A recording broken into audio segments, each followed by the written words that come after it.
So let's talk about the idea of value and how much value you have to the people around you, and more importantly, to the women that you're meeting. Now, I want to explain the difference between high value guys and low value guys. How do you know if you're a low value guy?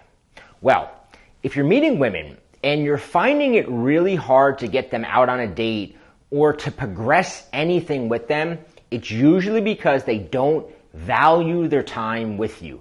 They don't place enough value on you. Write that down.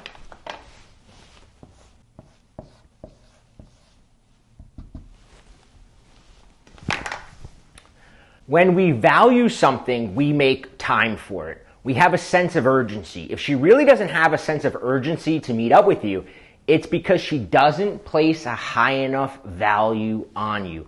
Or if you're dating girls and you find that after a couple of dates or as they get to know you, they start losing interest. What happens in this case is sometimes a woman's attracted to you. And when she first meets you, she thinks you're a high value guy. But the more she gets to know you, the more she feels like she was sort of fooled and that you don't have as much value as she thought. Or maybe you're just a guy in your social circle who none of the girls take seriously. You're never the guy they choose. You're never the guy they chase. You're the guy that usually winds up in the friend zone. That's because people around you, the women in particular, aren't placing a high level of value on you. Why do women find it so hard to stay attracted to a nice guy, right? It's common knowledge. Everybody knows that nice guys finish last, especially in dating. But did you ever wonder why? Well, let's go back to this idea of value. Here's the secret. People are looking at you. Women are looking at you, and you're telling them exactly how much value they should place on you. See, nice guys, they place a very cheap price tag on themselves. You can try to hide it with a fancy watch or a nice car or a good job, but soon enough, the woman feels that gut level sense that she's been duped. Sometimes it's even worse if you're a good-looking guy, right? Or if you work out or you're in shape or you have a little bit of money. When a woman first meets you, she thinks she's getting a Louis Vuitton bag. But as she gets to know you, it's like she's peeling away the price tag and she sees that she really has a bag from Walmart. And that's when women get resentful. That's when they get cold. That's when you don't realize what happened. But all of a sudden, she's not answering your calls. She kind of disappears, right? She just totally lost interest in you. By the way, my name is Bobby Rio, and there's another word that I want you to write down. The word is supplicate. Supplicate means to beg or to ask earnestly or humbly. At its core, supplication is trading status and value for validation from the other person.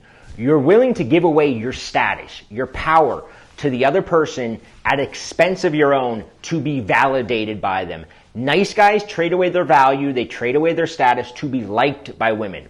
On a very subtle level, when you meet someone, especially a woman you're attracted to, you're saying to them, I think you're better than me. And they pick up on this. I can tell you one thing about women. No woman wants to be with a guy who thinks she's better than he is. Trust me, no girl wants to be with a guy below her. Now, I was at a party the other day, and a few of us were sitting at a table.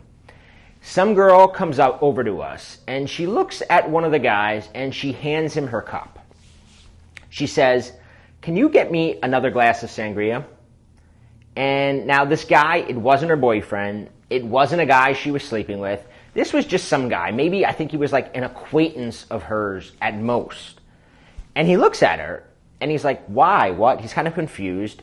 And she goes, please, pretty please. And the guy takes the cup, and he leaves. And sure enough, he comes back 3 minutes later, and he hands her the glass of sangria. Now, he made a little joke before he did it. In his mind, maybe he thought he was flirting with her, he was teasing her, but he wasn't. He was supplicating himself to her. They were the same distance from the sangria cup, right? There was no reason that he should have been the one to get that for her. She has two legs, right? She was consciously or unconsciously testing him, and he failed the test because he wanted to be liked by her. He was afraid if he said no, she wouldn't like him. How do you know if you failed the test? Well, so if one of this guy's friends, right, if he was standing there and I was this guy's friend, and I handed him the cup, and I said, hey man, go get me a sangria, he would have looked at me, and he would have been like, you're just as far from it as I am. Go get it yourself, dude. But he wouldn't say that to the girl because he thought that if he said something like that, that she wouldn't like him. Or he thought, even worse, that he was gaining points by going and doing it. But here's the thing. The more genuine response would have been, go get it yourself. It's right over there, right? And then laughed at her in a playful way. She would have liked him more for that response because it would have been genuine. It would have shown her, right? It would have shown her that he puts a little value on himself. It would have told her that he valued himself to be too much to be her little errand boy. And I can tell you right now, women do not want an errand boy, and you don't want to be with a woman who does. If you're treating her like she's better than you, what is she going to do? She's going to treat you like you're below her. And once she starts doing that, it's impossible for a girl to find you attractive. If she's treating you like you're below her, she'll never stay with you. The number one problem nice guys have, and the number one problem you might have, is that you place more value on being liked by the other person than you do about being respected, admired, or desired by them. Now here's the thing, and write this down. Within a social scene, the person who tries the hardest to be liked winds up with the least amount of power. Now write that down. The person who tries hardest to be liked has the least amount of power. The person who tries harder holds less power. Now, if some of this seems outside your comfort zone, or you think it's not your personality, I've got another video on this topic that I put together for you, because I really think that this is extremely important, the most important thing when it comes to your social life. And I want to drill this into your head.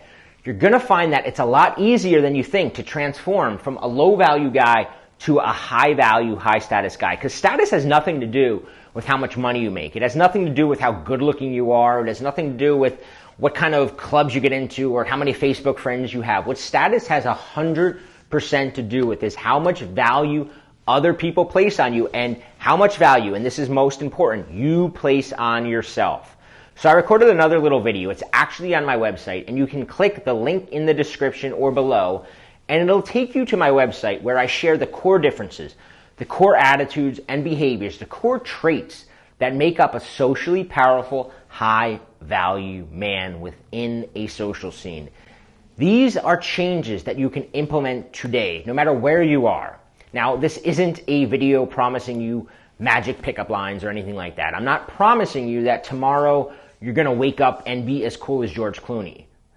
But what I am telling you and promising you is that it can happen faster and easier than you think if you know the steps, if you understand what makes a man high value versus what makes a man low value, and you eliminate those low value behaviors. Now, I recorded the video. It's about 8 minutes long. There's no fancy graphics, no professional editing, but it's real.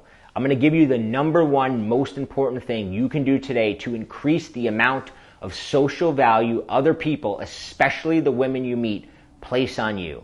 So click the link, go there. It's completely free to watch this video. It's just around 8 minutes long. Also, make sure you have a pen handy, because you're going to want to take notes. I'm going to talk fast. You can see I talk fast because I cram a lot into the 8 minutes. My goal in the next video is to walk you through the process of moving from a low-value guy to a high-value man.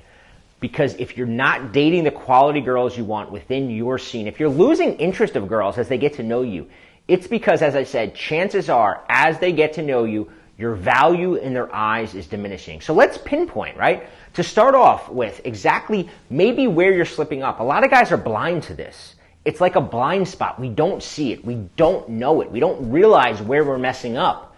So click the link, go there. It's completely free to watch the video. It's just around 8 minutes long, and you're going to really want to take notes, and you're going to implement this stuff immediately, all right? I'll see you over there.